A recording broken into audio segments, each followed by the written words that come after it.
વાવ થરાદમાં rally દરમિયાન police સાથે રકઝક મામલે કોંગ્રેસના 3 કાર્યકર્તાઓ સામે ફરિયાદ. પોલીસકર્મી સાથે ઝપાઝપી, અસભ્ય વર્તન અને ફરજ રૂકાવટ મામલે ફરિયાદ. 3 કાર્યકર્તાઓ સામે નોંધાયો ગુનો.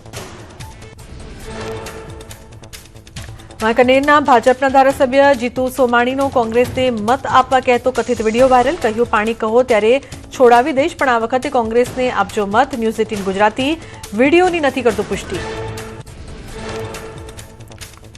વાયરલ વિડીયો મામલે જીતુ સોમાણી આપ્યું નિવેદન. કહ્યું, વિડીયો ઉતારનાર કોંગ્રેસી હોવાની હતી જાણ. વિધર્મીઓના મત માંગ્યા નથી અને જોઈતા પણ નથી. તીખડખોડ સામે વકીલની સલાહ લઈને કાર્યવાહી કરવાની બતાવી તૈયારી. એમસીની ચૂંટણીના પરિણામો બાદ વિવાદોનો દોર યથાવત. નરોડા વોર્ડથી ભાજપના ચૂંટાયેલા પ્રતિનિધિ ડોક્ટર ચંદાબેન પટેલનું સભ્યપદ રદ કરવાની કોંગ્રેસની માંગ. કોંગ્રેસ ઉમેદવાર જીગર વ્યાસે નોંધાવી પોલીસ ફરિયાદ. ડોક્ટરની પદવી ખોટી હોવાનો કોંગ્રેસે ચંદાબેન પટેલ પર આક્ષેપ. પ્રદેશ કોંગ્રેસના પ્રવક્તા હેમાંગ રાવલનું નિવેદન. ચૂંટણી દરમિયાન એફિડેવિટમાં આપી ખોટી માહિતી. માન્ય સત્તાધિકૃત સંસ્થાએ ડિગ્રી ન આપ્યાનો આરોપ. ભાજપે સૌરાષ્ટ્ર વિસ્તારની પાર્લામેન્ટરી બોર્ડ બેઠક રાખી મોકૂફ. પ્રધાનમંત્રીના ગુજરાત પ્રવાસ બાદ મળશે સૌરાષ્ટ્રની પાર્લામેન્ટરી બોર્ડની બેઠક. 12 મે બાદ બાકીની બેઠક મળશે. 11 મે પ્રધાનમંત્રી મોદી આવી રહ્યા છે સોમનાથ.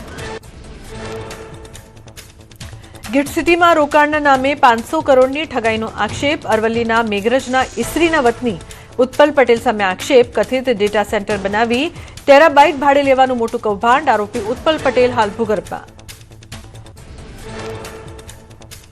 શૂટ સ્પેસ કંપની હેઠળ કર્યું ભોપાડું. ઉત્પલ પટેલ વિદેશ ભાગી ગયો હોવાની ચર્ચા. ઇસરીમાં આવેલું ઘર બંધ હાલતમાં.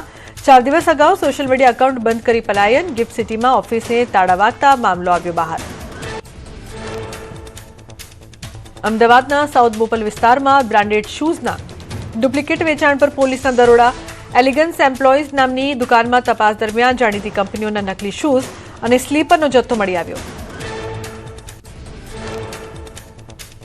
પોલીસ તપાસમાં 1.69 લાખની કિંમતના કુલ 169 જોડી ડુપ્લિકેટ શૂઝ કરાયા જપ્ત. દુકાનના માલિકની કરવામાં આવી અટકાયત.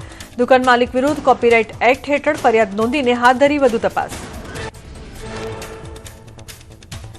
જૂનાગઢમાં ભાજપના 2 કાર્યકર્તાઓ ઉપર જીવલેણ હુમલો. ભાજપ શહેર બક્ષીપંચ મોરચા મહામંત્રી નરેન્દ્ર ઓડેદરા અને કાર્યકર્તા તુષાર સોજિત્રા પર હુમલો. બાઇક પર આવેલા 3 લોકોએ પાઇપ અને ધોકાથી કર્યો હુમલો. ઘાયલોના ધારાસભ્ય સંજય કોરડિયા પર ગંભીર આક્ષેપ. મેસેજ કર્યાની ખારમાં ધારાસભ્યએ હુમલો કરાવ્યાનો આક્ષેપ. ધારાસભ્ય વિરુદ્ધ તુષાર સોજિત્રા અને નરેન્દ્ર ઓડેદરાએ સોશિયલ મીડિયા ગ્રુપમાં કર્યા હતા મેસેજ, જેની અદાવતમાં હુમલો કર્યાનો આરોપ. બનાસકાંઠાના અંબાજી ગબ્બર માર્ગ પર લૂંટના ઈરાદે અસામાજિક તત્વોએ યાત્રિકોની ગાડીઓ પર કર્યો પથ્થરમારો. 14 પૂનમ ભરવા આવેલા અમદાવાદના શ્રદ્ધાળુઓની 3 કારને બનાવી નિશાન. ભક્તોમાં ભયનો માહોલ. શ્રદ્ધાળુ સમીર શાહે ઘટનાનો વિડીયો વાયરલ કરી તંત્ર સામે સુરક્ષાને લઈને ઉઠાવ્યા ગંભીર સવાલો. અંબાજીથી પાંસા માર્ગ પર ફરી હુમલાની ઘટનાને લઈને ભક્તોમાં ભારે રોષ.